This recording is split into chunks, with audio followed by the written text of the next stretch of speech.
এরকম বিশাল ছোট টাকায় দিয়ে এরকম পাগড়ি একটা মাথায় দিয়ে দুনিয়ার কোনো খেয়াল নেই, শুধু আল্লাহ আখিরাত নিয়ে আছে, এরকম মানুষকে আমরা মুত্তাকি মনে করি না। মুত্তাকি শব্দের শাব্দিক অর্থ হচ্ছে সচেতন। কি বলেন তো? আরো জোরে বলেন। দুই নম্বরে মুত্তাকি মানে যোগ্য। মুত্তাকি মানে কি? আপনাকে যোগ্যতা অর্জন করা লাগবে। 1828টা চেয়ার ছিল বাংলাদেশে, যোগ্যতা সম্পন্ন মানুষগুলো ওই জায়গায় যেতে পারে নাই। যদি অনেক চেয়ারে যোগ্যতা সম্পন্ন মানুষ ছিল, কিন্তু মানুষগুলো সৎ ছিল না। এই কারণে দেশটা বারোটা বেজেছে। আমি আজকে সারাদিন বিআরটি অফিসে ছিলাম। এখান থেকে কত টাকা মালিকাটি খুলেছে, ওখানে অফিসাররা বলছিল আজকে মানুষ না হবে যদি 100 বার জমাই করা হয়, তারপর আমার গায়ে ছাই না থাকবে। যেখানে 51 লাখ টাকা উনি হিসাব দিলেন, একটা প্রকল্পের টাকা কাজ আছে, এই কাজটা 51 লাখ টাকা হলে হয়, সেখানে ও 267 কোটি টাকা ওই জায়গা থেকে মালিকাটি খুলেছে। 51 থেকে যদি 267 কোটি টাকা মালিকাটি হয়, ভালো ভালো বড় বড় প্রজেক্ট যেখানে বলে মেগা প্রকল্প নাম দিয়ে মেগা টাকা কি হয় কি? পদ্মা সেতু বানিয়ে বিশাল নাম করে 32,000 কোটি টাকা খরচ এটা, অথচ এক দরবেশ 36,000 কোটি টাকা তুলে নিয়েছে।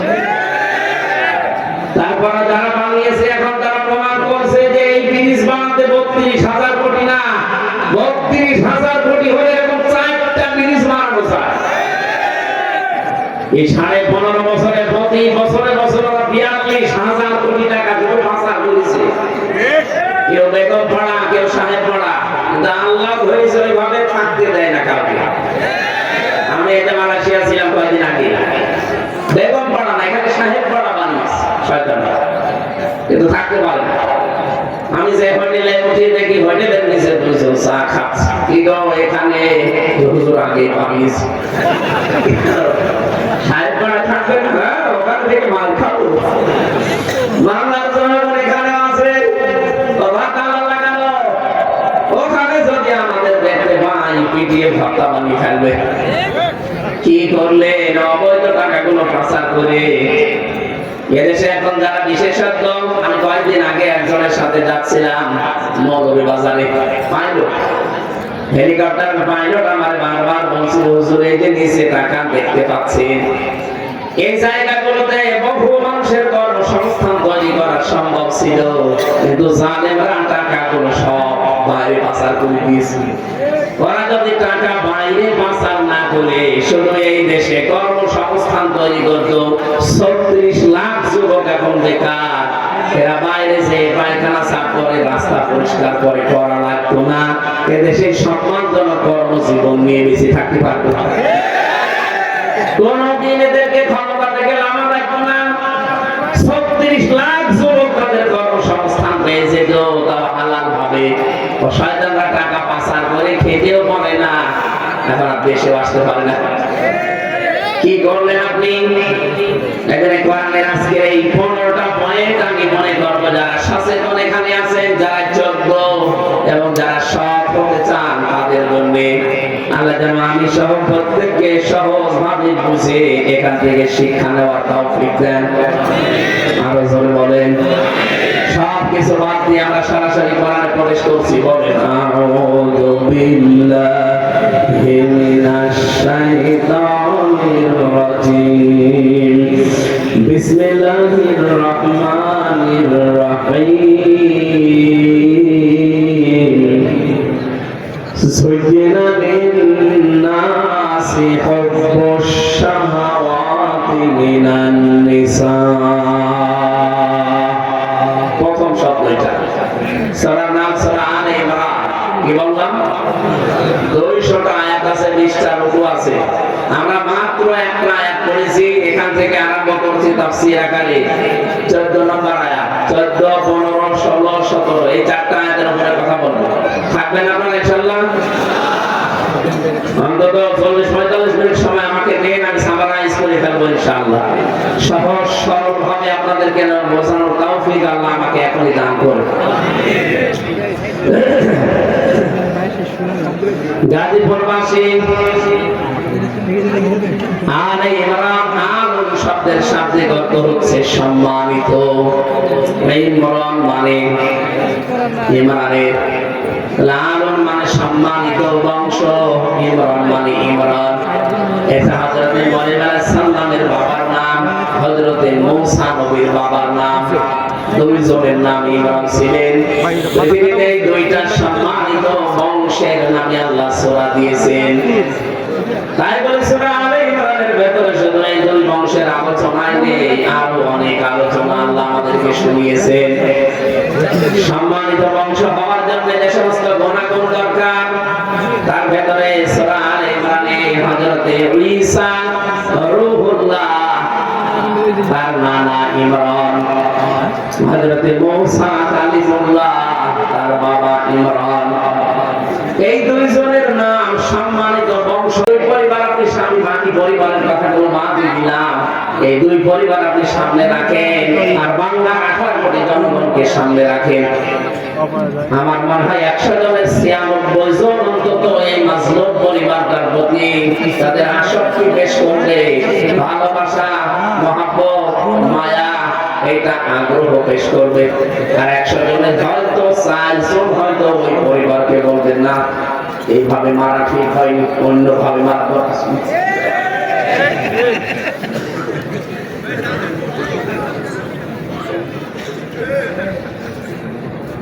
মেজর ডালিম আপনি দেখেননি কয়েকদিন আগে বলছে দুইজনকে আমরা বাঁচিয়ে রেখেছিলাম, এমনি বাঁচিয়ে রাখেনি, জনগণ যেন টের পায় যে কেন তাদেরকে মেরেছিলাম।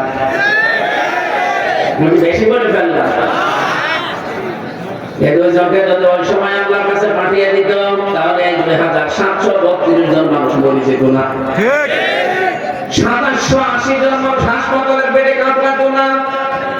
একবার জায়গা কত মানুষকে গুম করা, খুন করা, বিশেষ করে আয়না ঘরে রাখার মতো এই দৃশ্য পৃথিবী দেখতো না। আমি নিজেও 10 দিন ছিলাম আয়না ঘরে, মিনি ছোটটায়, বড়টায় আমাকে নিয়ে যায়নি। আমি ছোটটায় টের পেয়েছি যে কি আযাব দেয়। ছোটটায় যদি অবস্থা হয় যে বড়টায় কি হয় আপনি নিজেই বলেন। আপনি যে বলেন যে কি হয়েছে যে আবার পালিয়ে যাওয়া লাগলো, আরে ভাই আপনার উপর তো হয়নি, যদি 100 ভাগের 1 ভাগ হতো আপনার উপরে আপনি টের পেতেন। আপনি তো ছিলেন শুধু মাল কামানোর ধান্দা, আগে কি শুনবো মাল কামাইতা। আমি এখান থেকে 27টা বিষয় পেয়েছি তাফসীরে।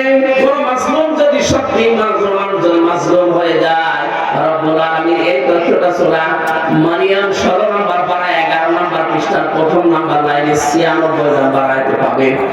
ইন্নাল্লাযীনা আমানু ওয়া আমিলুস সালিহাতি সায়াজআলু লাহুমুর রাহমানু উদ্দা।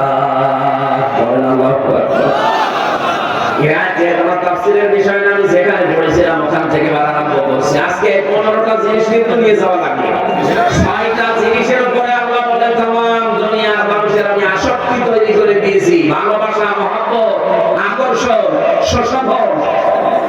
এখান থেকে যদি মানুষ কন্ট্রোল করতে পারে এই 6টা বিষয়কে, আপনি এই 6টা বিষয় ছাড়া চলতে পারবেন না। কিন্তু এই 6টা বিষয় পরিমিত ব্যবহার করা লাগবে, তাহলে 3টা পুরস্কার আল্লাহ নিজে দান করবে। আর আল্লাহ যাদের ওই 3টা পুরস্কার দেবে তাদের এই দুনিয়াতে মরণের আগে 6টা গুণ অর্জন করা লাগবে। কোরআন থেকে জেনে আজকে আমল করা আরম্ভ করবে ইনশাআল্লাহ। 1 নম্বরে মানুষের আকর্ষণ, ভালোবাসা, শোষণ, আসক্তি। আল্লাহ বলেন প্রথমে আমি তৈরি করে দিলাম স্ত্রীর উপরে, তারপর নবীজি এই জন্য আয়াতের ব্যাখ্যা করতে গিয়ে বলেন এদিকে তাকা। আল্লাহর নবী বলেন আমার কাছে तमाम দুনিয়ায় 3টা জিনিস প্রিয়। 1 নম্বরে আমার নিজের স্ত্রী, আমার নিজের স্ত্রী। আমাদের কাছে স্ত্রী ভালো লাগে, তবে নিজেরটা বন্ধ করতে এরকম দেখেন এখানে কত আল্লাহ কি বসে আছে, পাশের বাড়ির ভাবির সাথে উনি লাইন লাগিয়েছে।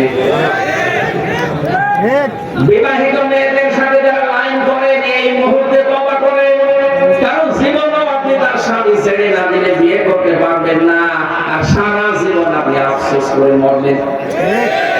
এই জন্য যারা বিবাহিত মেয়েদের সাথে লাইনে আছে মোবাইল নাম্বার এখনই ডিলিট করা লাগবে। কারা কারা করবেন হাত তোলেন তো দেখি কার সাথে লাইন আছে একটু মোবাইল মুখে দাঁড়িয়ে নিয়ে লাইন করো না ভাবির সাথে লাইন আছে না এখানে অনেকে এরকম আছে আপনি হাত না তুললেও আমি জানি। পরকীয়া প্রেমে যারা আসক্ত আছে তাদের তিনটা ক্ষতি হবে যা জীবনেও পোষাবে না। এক নম্বরে চেহারার উজ্জ্বলতা নষ্ট হয়ে যাবে। দুই নম্বরে আপনার রিজিক আল্লাহ কমিয়ে দেবে। তিন নম্বরে মরণের সময় ইমান পাবেন না, বেঈমান হয়ে মারা যাবে। এরপরও যদি কেউ পরকীয়া প্রেম বন্ধ না করে আপনি লিখে নিতে পারেন যে আপনি জাহান্নামের দিকে একেবারে 180 মাইল বেগে রোগ আছে। এটা ছেড়ে দেওয়া যায় না। দেখো আজকে বলছেন কারণে এটা মনে হচ্ছে যারা আছে শয়তান কিন্তু খুব বেশি বেশি আপনাকে টার্গেটে নিয়েছে, কারণ জাহান্নামে নেওয়ার জন্য আর কোনো রাস্তা লাগবে না। যারা বিবাহিত মেয়েদের সাথে এই লাইন করে একবার কোনো অন্যায় কাজে জড়িয়ে পড়ে তাদেরকে মেরে ফেলা ছাড়া তার শাস্তি নেই। শয়তান তো সাকসেস হবে জায়গায়। এজন্য আমরা এখনই থেকে যাব। যারা এরকম লাইনে আছে আল্লাহকে ভয় করে এই মুহূর্তে নাম্বারগুলো ডিলিট করে দিন। যত নাম্বারে কল দিই কই মহিলা না আমি আর ধরবো না। রাজি আছেন আপনারা?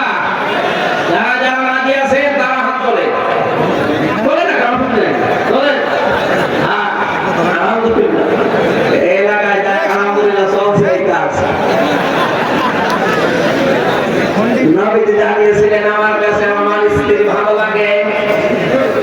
হ্যাঁ আমার স্ত্রী ভালো লাগার পেছনে কারণ ছিল। হযরত উম্মে সালমা রাদিয়াল্লাহু তাআলা আনহা বলেন আমার স্বামী যখন বাইরে থেকে আসবে একটু সংবাদ পেয়েছি, তাড়াতাড়ি করে নিজের শরীরকে পরিষ্কার করলাম, পবিত্র করলাম, নিজের বিছানার চাদর তুলে ফেলে ময়লাটা পরিষ্কার চাদর বিছালাম। আশপাশের মেয়ে লোকরা এসে বলছে কি সালমা কে আসবে এত আজকে এত সাজগোজ এত সুন্দর কাপড় চোপড়। হযরত সালমা বলেন পৃথিবীর শ্রেষ্ঠ মেহমান আমার স্বামী আসবে। নবীজি এই কারণেই বলেছেন আমার স্ত্রী আমার কাছে ভালো লাগে। অথচ বাংলাদেশে বহু স্ত্রী আছে ওরা যদি সাজগোজ করে ঘর বাড়ি সাজায় আপনার জন্য না, যদি জিজ্ঞাসা করে কি গো আজকে এত নতুন কাপড় বোঝো না লোক আসবে, তার মানে আপনি ওর কাছে লোকই না, ওর কাছে লোক আছে বলে। মেয়েরা আমি এখান থেকে মাসলাটা বলছি, স্বামী যখন বাইরে থেকে আসবে ইদা নাসারা ইলাইহা সাররাতুহু, হাদিস তিরমিজি শরীফ। নবীজি বলেন মেয়েদের নেককার হওয়ার প্রথম গুণ এইটা, স্বামী বাইরে থেকে আসলে শত কাজ আছে সব বাদ দিয়ে স্বামীকে সালাম দিয়ে এমন একটা ব্যবহার আছে, এমন একটা ভয় ধরবে, এমন একটা সাজগোজ দেখাবেন, এমন একটা ব্যবহার আছে, তার সামনে কথাবার্তা বলবেন সে যেন আপনার আচরণে খুশি হয়ে যায়। যে এরকম মহিলা এখন 100 জনের 98 জন,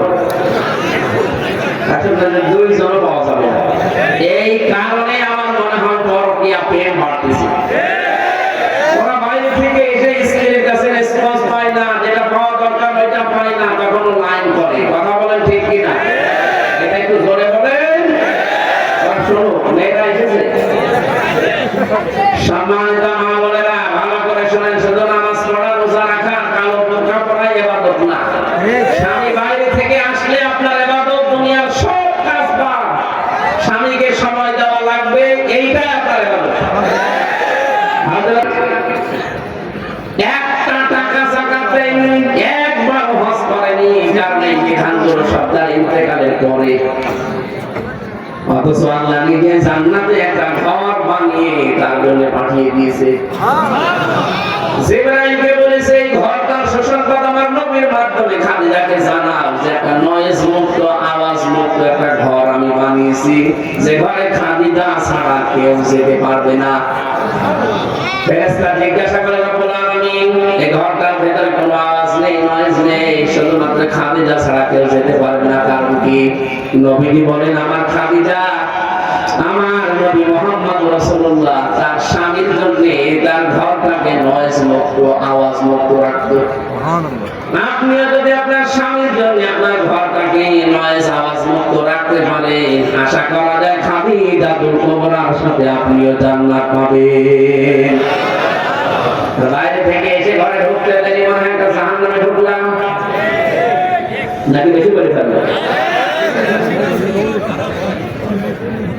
2 নম্বরে নবীজি বলেন আমার কাছে ভালো লাগে সুগন্ধি, আমাদের কাছে সুগন্ধি চাইতে আমার মনে হচ্ছে অনেকের কাছে দুর্গন্ধ ভালো লাগে বেশি, এই জন্য তো বিড়ি খায় নাকি এসেরা বিড়ি নেই। আমি বিড়ির বিরুদ্ধে কিছু বলতে চাই না, কারণ আমি হাফিজ বলতে চাকরি করে, বেশি বললে চাকরি চলে যাবে। তারপর আমি স্যারকে বারবার বলেছি এটা ছেড়ে দেন, উনি বলছে আমি চেষ্টা চালাচ্ছি। অনেক ছেড়ে দিয়েছে, এখন আর ওনাদের তরফ থেকে বিড়িটা বানানো হচ্ছে না। ওইটা আমেরিকা টোবাকোর কাছে প্রায় কত হাজার কোটি টাকা দিয়ে বিক্রি করে এখন জিনিস বানায় খাবারে। বাংলা যেন এই ধারাটা অব্যাহত রাখে। ওনারা এখন চেষ্টা চালাচ্ছে খাবার বানানো।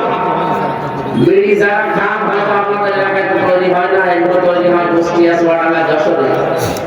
আমরা দেখেছি তামাক গুলো যখন রোদে দেয় শুকাতে, পুকুরে বিড়ালে পায়খানা করে, পোশাক করে, ওটা ঝাড়া দিয়ে দিয়ে প্যাকেট করে পাঠিয়ে দেয়। যত ঝাড়া দেওয়া হয় মশলা কিন্তু লেগেই থাকে। আপনি যে প্রাণ দিচ্ছেন জিনিস কিন্তু ভালো না, আমার মনে হয় এটা ছেড়ে দেওয়া ভালো। পৃথিবীতে একটাই মাত্র খাবার আছে যার গায়ে লেখা থাকে যে আমাকে খেলে ক্যান্সার হয়, এরকম লেখা নেই। এরপরও যদি কেউ না ছাড়তে পারেন এটা আপনার ব্যর্থতা। দুর্গন্ধ কোন জিনিস যেন আপনার কাছে না আসে। 3 নম্বরে নবীজি বলেন আমার সবচেয়ে বেশি প্রিয় হচ্ছে নামাজ। কি বাংলার মুসলমানেরা যেহেতু 96% মুসলমান এই দেশে, এই জন্য আমি নামাজের কথা খুব বেশি বলি না, কারণ যে লোকটা নামাজ পড়ে না আবার মুসলমান থাকে না। কোন মানুষ যদি নামাজ, ফরজ নামাজ ছেড়ে দেয়, আল্লাহ পাক বলেন আমি নিজে ওর দায়িত্ব ছেড়ে দেই।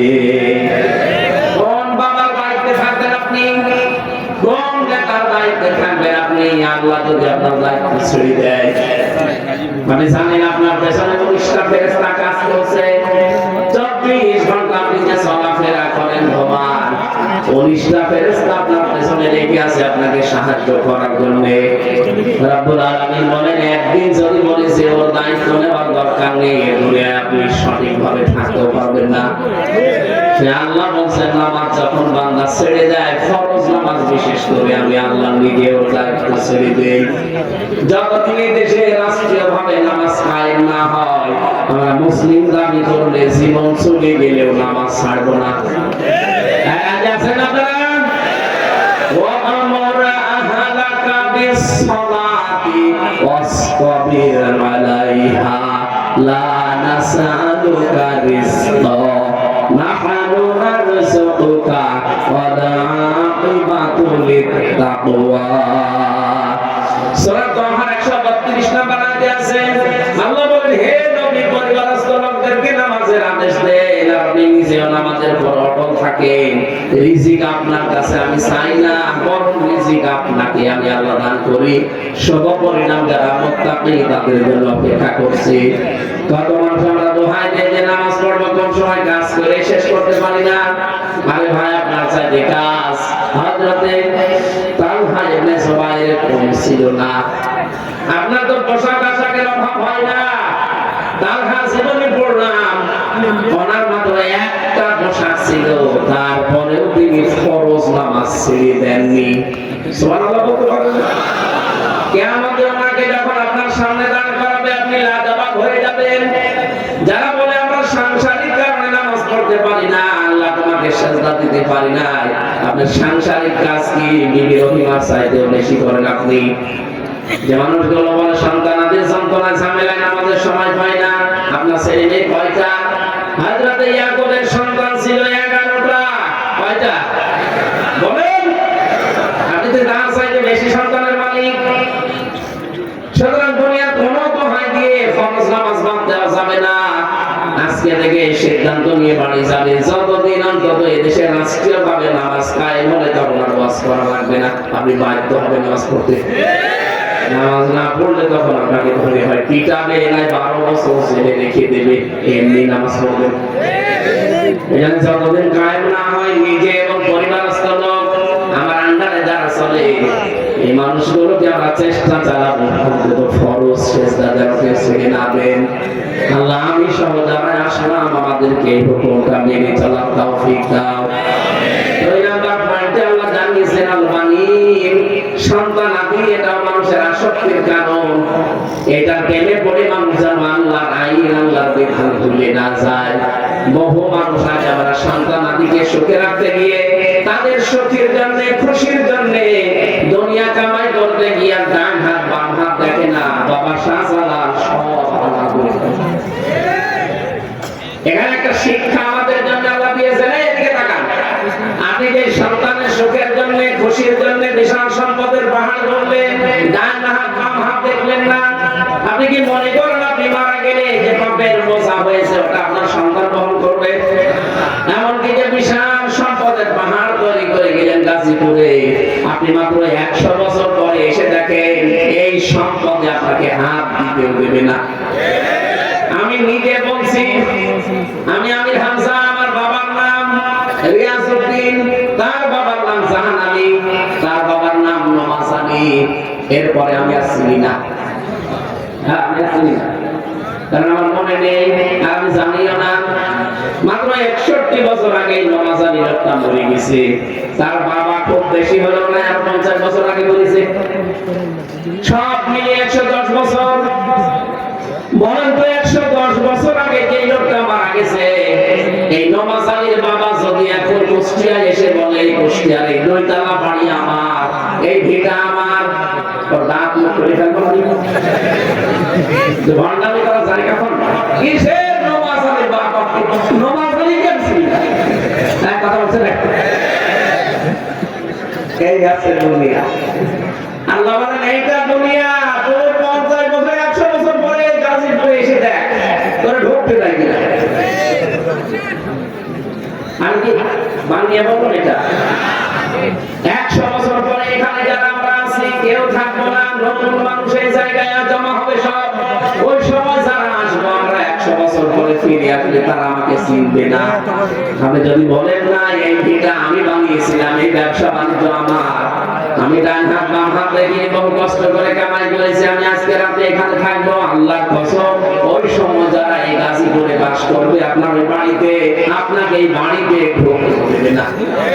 বলে না, আপনার যদি থাকার জায়গা না থাকে, মসজিদের রাত থাকে, সরকারে কেটে পড়ে, জেলায় থাকবেন না, কারণ জেলায় থাকলে আপনারা ঝামেলা করবেন। কথা বলছেন রব্বুল আলামিন এইটা বারবার করে আমাদেরকে স্মরণ করাচ্ছেন। এটা শোনা মুনাফিকে হবে, ইয়া আইয়ুহাল্লাযীনা আমানু হাল আদুল্লুকুম লা তুলহিকুম আমওয়ালুকুম ওয়ালা আওলাদুকুম আন যিকিরিল্লাহ। মহিলারা ঈমানের দাবি করে তাদেরকে খুব ভালোবেসে বলছি, তোমাদের সন্তানাদি, তোমাদের সম্পদাদি এগুলো যেন আল্লাহর আইন থেকে, আল্লাহর জিকির থেকে তোমাদেরকে গাফিল করে না ফেলে। ওমা ইয়াফআল যালিকা ফাউলাইকা হুমুল খাসিরুন। এরূপ যারাই করবে তারা ক্ষতিগ্রস্ত হবে। কে বলছে? আল্লাহ। এই আয়াতটা পড়ার পরে আমার নিজের জীবনের সাথে আমি মিলিয়ে দেখি, আমি সহ বহু মানুষ অলরেডি ধরা খেয়ে বসে আছি। এইজন্য এখন থেকে থেকে যান, আপনার স্ত্রী, আপনার সন্তান এগুলো সব আকর্ষণীয় করে আল্লাহ পরীক্ষা স্বরূপ পাঠিয়েছে আপনার সামনে। আল বানাতিল মুকান্তারাতিন, পঞ্জীবিত সোনা, পঞ্জীবিত রূপা, এগুলো মানুষের আকর্ষণের বস্তু। আপনাকে এগুলো উপায় করতে, এক জায়গায় করতে নিষেধ না, কিন্তু এর হক আপনাকে আদায় করা লাগবে। রব্বুল আলামিন বলেন, আল খাইলুল মুসাওয়ামা, যানবাহন হিসাবে ঘোড়ার নাম যদিও এখানে আছে, শুধু ঘোড়া না, যত সুন্দর সুন্দর বাহন আছে, বাহনের প্রতি আল্লাহ মানুষের আকর্ষণ তৈরি করে দিয়েছেন। আর আনাম, গবাদি পশু পাখি, আর হাঁস, জমি জায়গা, ক্ষেত খামার। কিছু মানুষের নেশায় শুধু জমি কেনা, বৈধ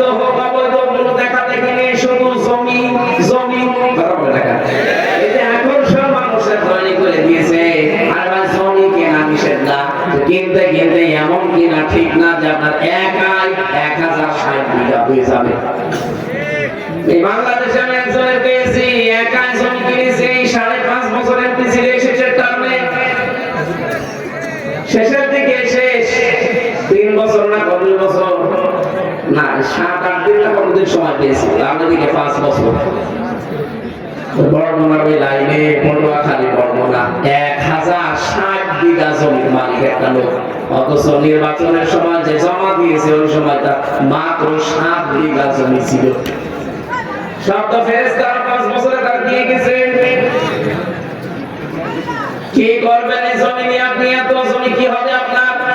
দুনিয়া চলতে যতটুকু লাগে ওর বেশি পারবেন না, দুনিয়া চলতে যতটুকু লাগে ওর কমে গেলে আপনার আবার ঈমান টিকিয়ে রাখা কঠিন হবে। এই যে জামাটা এর হাতা ঠিক আছে না? কথা বলে কেন? এটা যদি আমি এই পর্যন্ত দেই মানুষ বলবে তার কাটা, আর এটা যদি এইভাবে পর্যন্ত রাখি মানুষ বলবে তাও তার কাটা। এই জন্য জামাটা ঠিক আছে, দুনিয়া ঠিক এইভাবে চলা লাগবে, যতটুকু না হলে না ততটুকু, বেশি করা যাবে না, কম করলে আপনি ঈমান রাখতে পারবেন না। তখন আমার এই আকাশের চাঁদ দেখে মনে হবে এটা মনে রূপী। রব্বুল আলামিন বলেন এই যে 6টা জিনিসের নাম তোমাদের সামনে বললাম, এগুলো কিন্তু সব ভোগের বস্তু। যালিকা মাতাউল হায়াতিদ দুনিয়া, এগুলো কিসের বস্তু? এগুলো সব ভোগের বস্তু। আল্লাহু আকবার, সুবহানাল্লাহ। আমি আল্লাহর কাছে এর উত্তম জিনিস আছে। কি জিনিস আছে আমি তোমাদেরকে শোনাবো এবার। أنبئكم بخير من ذلكم للذين اتقوا عند ربهم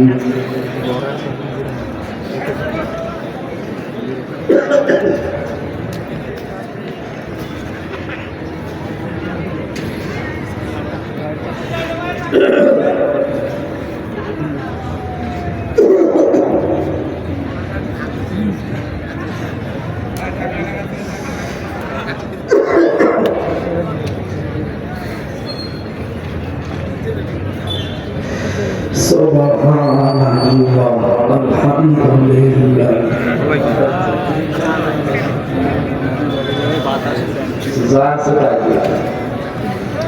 Subhanallah, alhamdulillah, la ilaha. Subhanallah, alhamdulillah, la ilaha illallah, Muhammadur Rasulullah. গাজীপুরবাসী আল্লাহ আয়াতে জানাতে চেয়েছেন তোমরা যদি এই 6টা জিনিসকে পরিমিত ব্যবহার করতে পারো দুনিয়ায়, আমি তোমাদেরকে চাইতে উত্তম জিনিসের সংবাদ শোনালাম। সেটা 1 নম্বরে লিল্লাযিনা তাকাও, দুনিয়া যারা তাকওয়া অর্জন করে পরহেজগারি অর্জন করে চলতে পারবে তাদের জন্য একটা বাগান বানালাম। তাজরি মিন তাহতিহাল আনহার, যার তলদেশ দিয়ে নদী আর নহর প্রবাহমান থাকবে। বলেন সুবহানাল্লাহ। আল্লাহ এইটার জন্য আমরা এখন চেষ্টা চালাতে চাই। 2 নম্বর ওয়াজওয়াজুম মুতাহহারা, পবিত্র স্ত্রী আল্লাহ তোমাদের জন্য রেডি করছেন। রিদওয়ান মিনাল্লাহ, 3 নম্বরে আমার আল্লাহ নিজে তোমাদের উপরে রাজি হয়ে যাবে। এই যে 3টা পুরস্কারের কথা বললাম, একটা বাগান, পবিত্র স্ত্রী আর আল্লাহর সন্তুষ্টি, এটাকে বিশ্বাস হয় না? নেই বিশ্বাস হয় না? এই দুনিয়ার মতো সর্বনিম্ন যাকে আল্লাহ জান্নাত দান করবেন, এই দুনিয়ার মতো 10 দুনিয়ার সমান। সুতরাং তামাম দুনিয়া হইতে 6টা জিনিসের নাম আমরা বললেন, সত্যি যদি আমরা ব্যবহার পরিমিত এবং সংশোধন হয়ে করতে পারি, এই 3টা পুরস্কার আল্লাহ পাক তাদের জন্য রেডি করে রেখেছেন। আল্লাযীনা ইয়াকুলুনা রাব্বানা ইন্নানা আমান্না ফাগফির লানা যুনুবানা ওয়া কিনা আযাবান নার। এখন এই 3টা পুরস্কার পাওয়ার জন্য মরণের আগে তোরে 6টা গুণ অর্জন করা লাগবে। 1 নম্বরে সব সময় বলবি রব্বুল আলামিন তুমি আমাকে ক্ষমা করে দাও। এটা আমাদের জীবনে আছে। নেই। নবীজি নিষ্পাপ ছিলেন, আগে পেছনে সব কিছু তার মাপ ছিল, তারপর প্রতিদিন তিনি 100 বার করে ক্ষমা চাইতেন আল্লাহর কাছে। আপনি 24 ঘন্টায় কয়বার চেয়েছেন? এই জন্য আমি সহ যারা এখানে আছি, দুশ্চিন্তা, এই যে শব্দটা বললাম, কি চিন্তা? এটা কম বেশি আমাদের আছে না নেই? এটা থেকে মুক্ত হওয়ার জন্য একটা আমল 24 ঘন্টা যখন সময় হবে মনে আসলে পড়বেন আস্তাগফিরুল্লাহ, আস্তাগফিরুল্লাহ। আমার আল্লাহ বলেন এইটার জন্য আমি তো দুশ্চিন্তা দূর করব। হযরত নূহ আলাইহিস সালামকে জামানার লোকেরা জিজ্ঞাসা করেছিল, আল্লাহর নবী নূহ, আমরা দুনিয়ার সম্পদ চাই। কেউ বলেছে আমি সন্তান চাই, কেউ বলেছে আমি বাগান চাই, কেউ বলেছে আমি বৃষ্টি চাই। হযরত নূহ এই 4 প্রকার মানুষকে বললেন, তোমরা পড়ো আস্তাগফিরুল্লাহ।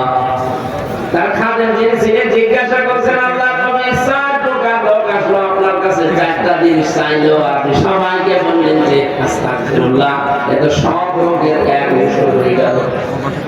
আল্লাহ রাব্বুল আলামিন হযরত নূহ আলাইহিস সালামকে তিনি ওই সময় জানিয়েছিলেন, নূহ তোমার উম্মতদেরকে জানিয়ে দাও, ফাকুল তাস্তাগফিরু রাব্বাকুম ইন্নাহু কানা গাফফারা ইউরসিলিস সামাআ আলাইকুম মিদরারা ওয়া ইউমদিদকুম বিআমওয়ালিন ওয়া বানিনা ওয়া ইয়াজআল লাকুম জান্নাতিন ওয়া ইয়াজআল লাকুম আনহারা। এখানে 4 প্রকার জিনিসের নাম আছে। আস্তাগফিরুল্লাহ পড়ার উপকার, এই জন্য এই আমলটা নারী হোক পুরুষ হোক, পাক থাকে নাপাক থাকে, অন্য কোন শব্দ যদি জিকির করা নাও চাই, এই শব্দটা জান রাখবেন মুখে, আস্তাগফিরুল্লাহ, আস্তাগফিরুল্লাহ। অফিসে বসে আছেন, মনে মনে পড়েন, জোরে জোরে পড়েন, যেভাবেই পড়বেন আস্তাগফিরুল্লাহ। আল্লাহ সবচাইতে বেশি এই শব্দটাই খুশি হন, বলেন সুবহানাল্লাহ। 2 নম্বরে বলা লাগবে ওয়াকিনা আযাবান নার, আল্লাহ তুমি আমাদেরকে জাহান্নামের আগুনে দিও না। দুনিয়ায় থাকতে আগে তুই নিজেকে পবিত্র এবং মুক্ত করে যাবেন, জাহান্নামে যাওয়া না লাগে। 3 নম্বরে সাবিরিনা, ধৈর্যশীল হওয়া লাগবে। 4 নম্বরে সাদিকিনা, সত্যবাদী হওয়া লাগবে। 5 নম্বরে ওয়াকিনা, আনুগত্যশীল হওয়া লাগবে আল্লাহ রাসূলের প্রতি। ওয়াল মুনফিকিনা ওয়াল মুস্তাগফিরিনা বিল আসহার, সাধ্যমতো খরচ করা লাগবে যতদিন আপনার চোখ নড়ে, মানে বেঁচে আছেন, এবং শেষ রাতে ধর্ণা দেওয়া লাগবে আল্লাহর কাছে। আমি সহ যারা আসলাম এই 6টা গুণ এখন থেকে অর্জন করার জন্য আমরা লেগে পড়ি, যতদিন মরণ না আসে। এই 6টা জিনিস সামনে থাকবে আসক্তি হিসাবে তামাম দুনিয়ার ভেতরে। এখান থেকে কন্ট্রোল করে যদি পরিমিত ব্যবহার করতে পারি, 3টা পুরস্কারের ঘোষণা আল্লাহ দিয়েছেন। মরণের আগে অন্তত এই 6টা কাজ আমরা যেন আঞ্জাম দিতে পারি। 6 6 12 আর 3 15, নবী সাল্লাল্লাহু আলাইহি ওয়া সাল্লাম 14 15 16 17 4টা আয়াত আরো বিস্তারিত তাফসীর পড়ে দেখবেন, আরো আপনার জ্ঞান এবং আমল বৃদ্ধি হবে ইনশাআল্লাহ।